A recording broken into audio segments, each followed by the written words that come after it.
Halo, coba deh perhatikan. Pernah nggak Anda menyadari kalau cara kita melihat uang, menyimpan kekayaan, sampai cara kita jajan sehari-hari, itu udah berubah drastis banget hanya dalam satu dekade terakhir? Nah, di paparan kali ini, kita bakal membongkar sebuah fenomena masif yang sebenarnya lagi terjadi di depan mata kita, tapi jarang banget kita pahami anatominya secara utuh. Ini adalah eksplorasi tentang transformasi fundamental di industri perbankan global. Sebelumnya perkenalkan, saya Dr. Reni Oktavia. Dan mari kita buka sesi ini dengan sebuah realitas yang mungkin terdengar agak ekstrim di telinga, tapi ini beneran fakta. Perbankan tradisional itu sudah mati. Ya, era di mana bank cuma sekedar bangunan fisik dengan antrian panjang dan tumpukan kertas, itu udah resmi berakhir. Kita sekarang hidup dan bernapas di dalam era ekosistem digital tanpa batas. Tesis utama kita hari ini simpel aja. Bank yang lambat pasti bakal tertinggal, dan yang adaptif, merekalah yang akan menguasai dunia. Untuk memudahkan pemahaman, agenda paparan kita hari ini akan mencakup 5 poin kunci. Evolusi sistem perbankan global, disrupsi digital industri keuangan, transformasi ekosistem bisnis modern, lalu kita akan lihat posisi fintech itu sebagai pesaing atau mitra, dan terakhir, masa depan analisis keuangan. Oke, kita langsung masuk aja ke bagian pertama, yaitu evolusi sistem perbankan global. Perubahan sebesar ini jelas nggak terjadi dalam semalam. Coba deh kita lihat kontrasnya. Dulu kita sangat terbiasa dengan perbankan padat karya. Semuanya bergantung sama kantor cabang fisik, prosesnya serba manual, dan yang paling kerasa, kita sangat terikat sama jam operasional bank. Lewat jam 3 sore, ya udah, tunggu besok. Tapi sekarang, kita udah pindah ke perbankan berbasis teknologi. Anda punya bank di dalam saku Anda, beroperasi tanpa batas waktu, dan semuanya digerakkan oleh pemrosesan kecerdasan buatan secara real time.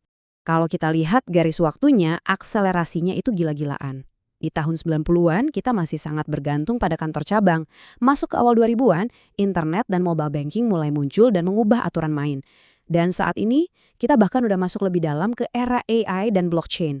Laju perubahannya ini udah nggak lagi berjalan kaki, melainkan lari sprint. Nasabah modern seperti kita ini nuntutnya cepat, fleksibel, dan pastinya aman mutlak. Nah, itu membawa kita ke bagian kedua. Disrupsi digital industri keuangan. Kita tahu perubahannya luar biasa cepat. Tapi pertanyaannya, apa sih katalisator utamanya? Banyak yang ngira disrupsi digital itu cuma sekedar bank memperbarui aplikasi mereka di smartphone. Bukan, ini lebih dari itu. Ini adalah pergeseran paradigma yang sangat fundamental. Ini soal proses penggantian total prosedur tradisional dengan platform seluler, teknologi finansial, dan kecerdasan buatan. Pola bisnis lama itu benar-benar dibongkar habis dari akarnya. Siapa aja sih aktor utama di balik disrupsi ini? Pertama, ada artificial intelligence yang sukses merevolusi deteksi penipuan. Lalu ada blockchain yang nawarin keamanan tingkat tinggi tanpa butuh perantara. Terus ada big data analytics yang bisa membedah kebiasaan Anda sebagai nasabah dengan sangat presisi. Dan pastinya mobile banking yang ngasih kita akses instan secara real time. Keempat teknologi inilah yang pada akhirnya memaksa bank-bank besar buat bangun dari tidur pulasnya. Jadi muncul deh satu pertanyaan penting. Gimana caranya bank tradisional, yang notabene adalah institusi raksasa dan geraknya lumayan lambat, bisa selamat dari gempuran inovasi teknologi yang super lincah ini? Apakah mereka cuma diam nunggu gulung tikar? Tentu aja enggak. Jawabannya ada di bagian ketiga paparan kita. Transformasi ekosistem bisnis modern. Bank itu nggak mati, tapi mereka bermutasi. Mereka bertransformasi jadi perusahaan data dan teknologi yang kebetulan aja punya lisensi perbankan. Poin paling krusial di sini adalah konsep yang namanya open banking. Kedengarannya mungkin kayak jargon teknis yang rumit ya, tapi konsepnya ini keren banget. Singkatnya, open banking itu soal kolaborasi. Bank mulai membuka pintu mereka, berbagi data dan layanan secara aman ke pihak ketiga pakai sistem API. API ini ibarat jembatan digital yang super aman. Jadi bank nggak lagi memonopoli data, tapi mereka ngebangun ekosistem yang terbuka. Dan tahu nggak apa yang bikin semua keterbukaan ini jadi mungkin? Jawabannya ada di teknologi balik layar, cloud computing atau komputasi awan. Berkat cloud, bank sekarang bisa menyimpan data dalam jumlah raksasa dengan sangat efisien. Kecepatan respons mereka naik drastis, dan di saat yang sama mereka bisa memotong biaya infrastruktur fisik gede-gedean.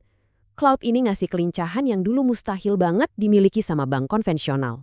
Tapi tunggu dulu, Biarpun bank udah mulai lincah dan canggih, tetap ada satu pertanyaan kritis yang sering banget ditanyain ke saya. Apakah kedepannya fintech bakal sepenuhnya menggantikan peran bank? Mari kita cari tahu jawabannya di bagian keempat, fintech, pesaing atau mitra. Kita bakal coba analisis posisi mereka sebenarnya. Kalau kita lihat realitanya, di beberapa area, fintech ini emang beroperasi jauh lebih gesit dari bank. Dompet digital bikin kita bisa bayar apa aja tanpa antri. P2P lending ngasih akses kredit langsung tanpa birokrasi berbelit.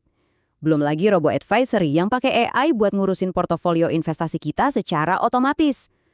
Fintech itu agresif banget, dan fokus utamanya benar-benar kepuasan penggunanya. Terus kesimpulannya gimana? Apakah ini perang? Ternyata enggak. Yang kita lihat hari ini justru adalah kemitraan digital. Bank punya modal besar, lisensi resmi, dan kepercayaan puluhan tahun. Sementara fintech punya kelincahan, inovasi, dan teknologi canggih. Nah, keduanya bergabung menciptakan apa yang disebut embedded finance, atau layanan keuangan yang langsung nempel di aktivitas digital kita sehari-hari. Kayak pas Anda pesan makanan atau transportasi online. Nah, ini membawa kita ke puncak pembahasan kita hari ini, masa depan analisis keuangan. Kalau industrinya sendiri udah berubah sedrastis ini, wajar dong kalau cara kita menganalisis kesehatannya juga harus ikut berubah. Ini adalah sebuah fakta akademis yang mau nggak mau harus kita terima. Mengandalkan cuma pada rasio keuangan historis, itu udah resmi usang. Nggak cukup lagi cuma ngelihat seberapa profit sebuah bank tahun lalu untuk nentuin apakah mereka bakal bertahan tahun depan. Kita wajib beralih ke yang namanya financial intelligence, alias kecerdasan keuangan yang berbasis data real time. Coba deh bandingin. Di metode konvensional, analis biasanya cuma fokus mikirin profitabilitas, likuiditas, dan solvabilitas dari data masa lalu. Tapi di metode modern, kelangsungan hidup bank itu sekarang bergantung banget sama gimana cara mereka ngelola risiko cyber, apakah mereka patuh sama standar ESG atau keberlanjutan lingkungan dan sosial, serta seberapa jago mereka membedah kecerdasan data. Kenapa bisa gitu? Karena, percaya atau enggak, ancaman terbesar bank saat ini justru seringkali bentuknya non-keuangan.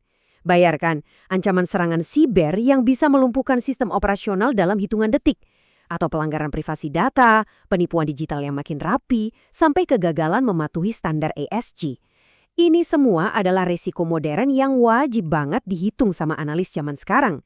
Jujur aja, percuma banget laporan keuangannya kinclong hari ini kalau besarnya sistem data mereka abis diretas kan? Sebagai penutup, saya mau ngajak Anda mikir sejenak. Transformasi perbankan ini bukan cuma soal institusi besar, tapi juga soal kita. Setiap kali Anda buka handphone buat transaksi, Anda sebenarnya lagi menyumbang aliran data ke dalam ekosistem raksasa ini. Jadi pertanyaannya buat Anda, bagaimana jejak digital harian Anda sendiri mempengaruhi kecerdasan keuangan perbankan modern? Menarik buat direnungkan, bukan? Terima kasih sudah menemani saya mengeksplorasi topik yang luar biasa ini. Tetaplah kritis dan sampai jumpa di paparan berikutnya.